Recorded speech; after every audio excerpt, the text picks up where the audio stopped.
नमस्कार दोस्तों, स्वागत है आप सबका हमारे YouTube चैनल श्याम क्लासेज में। तो मित्रों, आज की वीडियो में हम अंतरिम बजट को लेकर बहुत बड़ी-बड़ी जो मतलब घोषणाएँ और ऐलान हुए हैं, उनके बारे में बात करने वाले हैं। पूरे वीडियो में आपको एक-एक करके बताने वाला हूँ कि महिलाओं को कितना फ़ायदा हुआ है, किसानों को कितना फ़ायदा हुआ है, स्टूडेंट्स को कितना फ़ायदा हुआ है, किस-किस को कितना फ़ायदा हुआ है और किस-किस व्यक्ति को क्या-क्या मिला है इस अंतरिम बजट से। तो वो सारी बातें मैं इस वीडियो में आपको बताने वाला हूँ। तो लास्ट तक वीडियो में बने रहिएगा, जिससे कि आपको हर एक जानकारी का पता चले। और जो मुख्य बातें हुई है इसमें, जो आपके मुख्य बातें हुई है, वो मुख्य बातों का मैंने एक तरफ अलग से आपको लिख के बता रखा है लास्ट में, तो वो भी सारी बातें बताने वाला हूँ, तो उन मुख्य बातों को छोड़कर मत जाइएगा। सारी की सारी मुख्य बातों के बारे में जानना ज़रूरी है आपके लिए। तो सबके लिए ये आज का वीडियो जो है, वो बहुत ही महत्वपूर्ण है, इम्पोर्टेंट है। तो जाइएगा मत, बने रहिएगा। और यदि चैनल पर नए हो, तो चैनल को सब्सक्राइब अवश्य कर लीजिएगा, जिससे कि हर एक जानकारी आपको यहाँ से मिलती रहे। तो चलिए शुरू करते हैं, टाइम को वेस्ट नहीं करते हुए। सबसे पहले बात कर लेते हैं कि अंतरिम बजट में कई योजनाओं के आवंटन में किया जबरदस्त इजाफा। अब कई ऐसी योजनाएं हैं अपने, तो आप अपने जो भारत के जो हैं वित्त मंत्री निर्मला सीतारमण जी, वित्त मंत्री की बात कर रहा हूँ उनकी, तो उन्होंने जो जबरदस्त इजाफा किया है योजनाओं के आवंटन में, वो क्या किया है वो जान लीजिए पहले तो। ठीक है, तो इसमें देख लीजिए आप, जैसा कि मैं आपको बताऊं, सबसे पहले भारत सरकार ने वित्त मंत्री निर्मला सीतारमण द्वारा घोषित अंतरिम बजट में प्रमुख योजनाओं के लिए आवंटन में बढ़ोतरी कर दी है।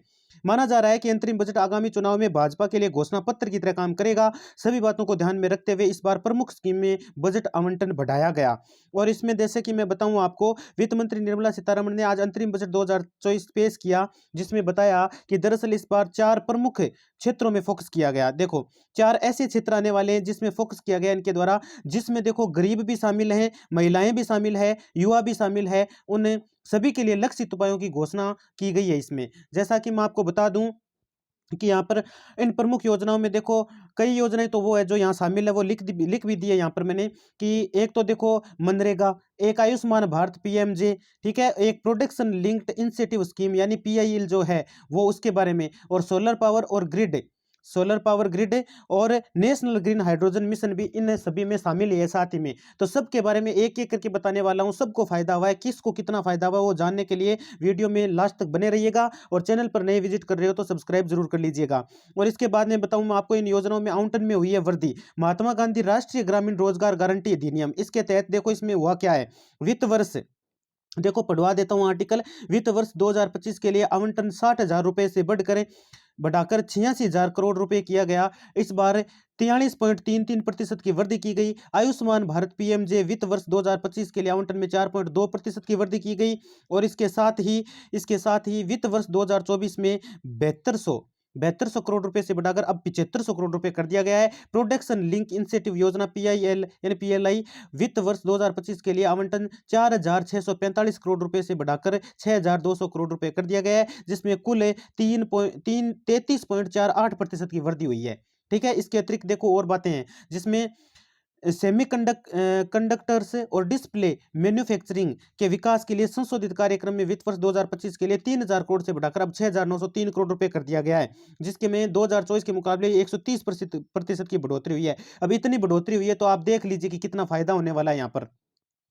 और साथ ही मैं आपको बताऊं कि सौर ऊर्जा में देखो ग्रिड, वित्त वर्ष 2025 का बजट अनुमान वित्त वर्ष 2024 के 4,970 करोड़ रुपए से बढ़ाकर अब इसको कितना कर दिया गया है, 8500 करोड़ रुपए कर दिया गया है। इसमें कुल 71% की वृद्धि की गई। राष्ट्रीय हरित हाइड्रोजन मिशन वित्त वर्ष 2025 के लिए आवंटन वित्त वर्ष 2024 के 997 करोड़ रुपए से बढ़ाकर 600 करोड़ रुपए कर दी गई है, जिसमें 102% की वृद्धि हुई है। अब खुद ही देख लो आप, 102% कितना होता है, बहुत ज्यादा होता है, जिससे कि बहुत फायदा होने वाला है।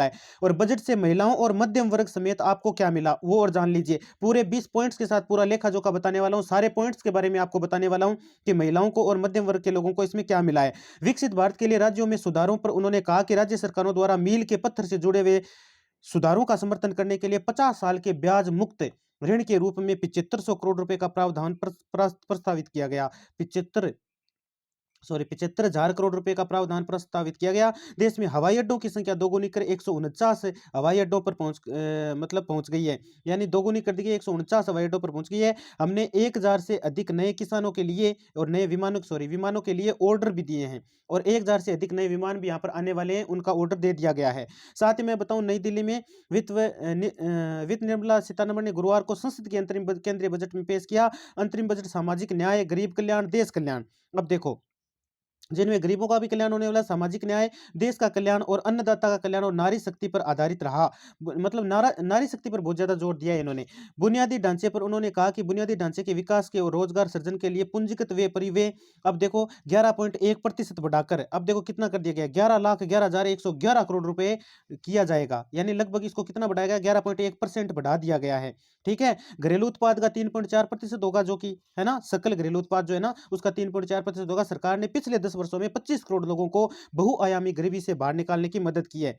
और 10 वर्षों में पिछले में 25 करोड़ लोगों को मतलब गरीबी से बाहर निकाला है इन्होंने। ठीक है। इसके अतिरिक्त देखो और बातें, जैसे कि मैं बताऊं तो मुख्य बातें इस प्रकार है। मुख्य बातों में जान लीजिए। सबसे पहली बात, प्रत्यक्ष और अप्रत्यक्ष कर दरों में कोई बदलाव नहीं, लेकिन इनकम टैक्स से देनदारी संबंधी नोटिस में प्रभावित लोगों को राहत मिली है।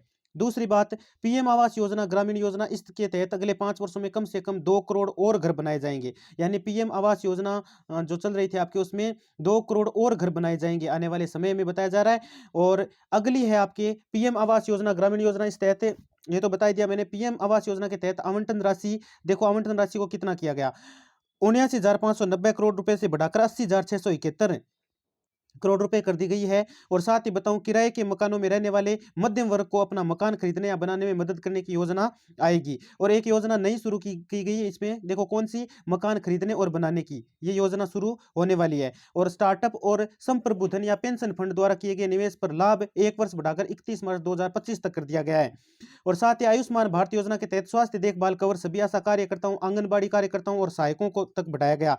पहले देखो आंगनबाड़ी कार्यकर्ताओं को मतलब यहाँ तक नहीं था। ठीक है ना। अब आशा कार्यकर्ता और आंगनबाड़ी कार्यकर्ताओं को भी यहाँ तक बढ़ाया गया और सहायकों को बढ़ाया जाएगा। ठीक है ना, जिसमें आंगनबाड़ी कार्यकर्ता भी काम कर पाएंगे। जनसंख्या वृद्धि, चुनौतियों और जनसांख्यिकीय परिवर्तनों से निपटने के लिए सरकार उच्च स्तरीय पैनल बनाएगी।